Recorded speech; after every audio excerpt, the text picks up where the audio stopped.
আমাদের নতুন পরিবারে ১০০তম সাবস্ক্রাইবার বা সদস্যের জন্য রয়েছে এক বিশেষ আকর্ষণীয় পুরস্কার। আপনারা আমাদের পরিবারের সাথে যুক্ত হন, আমাদের চ্যানেলটি সাবস্ক্রাইব করুন, সাথে কমেন্টে আপনার নাম লিখে যান।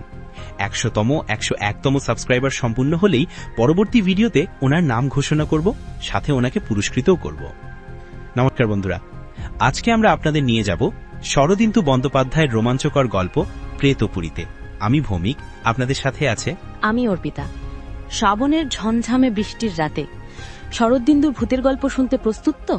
আজকের এই প্রেতপুরী গল্পটি আপনাদের রোমাঞ্চে শিহরিত করে তুলবে। শরদিন্দু বন্দ্যোপাধ্যায়ের বরদা সমগ্র সিরিজের এই উপাখ্যানে আমরা দেখব এক রহস্যময় ভূতের বাড়ি আর তার অন্ধকার অতীত।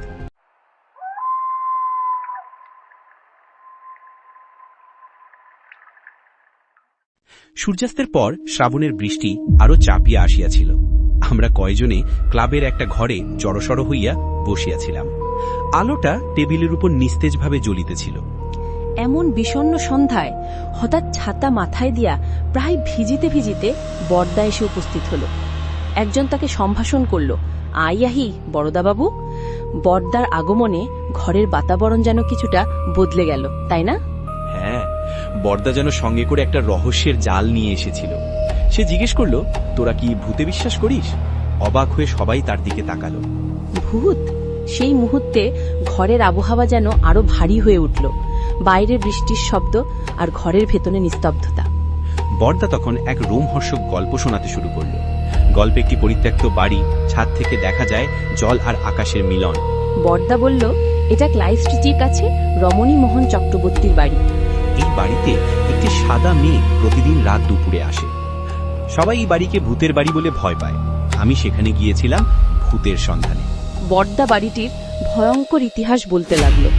২০ বছর আগে রমণী মোহন তার মেয়েকে হত্যা করেছিল। মেয়েটির নাম ছিল মণিমালা। সে প্রেমে পড়েছিল এক যুবকের, কিন্তু বাবা সেই বিয়েতে অসম্মত ছিলেন।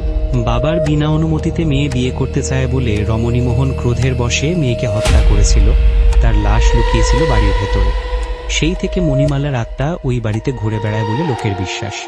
বরদা বলল, সে বাড়িতে গিয়ে দেখল একটি সাদা পোশাক পরা মেয়ে, মনে হচ্ছিল যেন হাওয়ায় ভাসছে। এই মেয়ে সেই মণিমালা?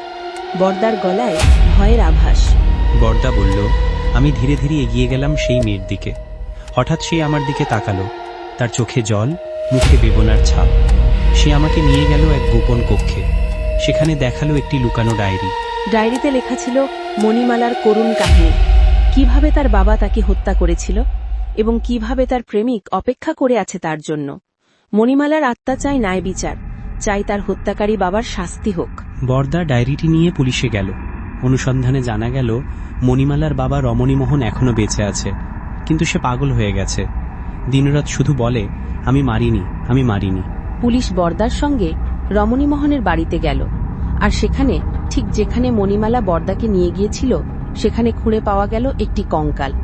ফরেনসিক পরীক্ষায় প্রমাণিত হল ওটা মণিমালারই দেহাবশেষ। বরদা বলল, সেই রাতে আমি আবার গেলাম সেই বাড়িতে। এবার মণিমালাকে দেখলাম না, কিন্তু অনুভব করলাম যেন একটা শান্ত বাতাস বইছে, একটা অবসান হয়েছে তার বিচরণের।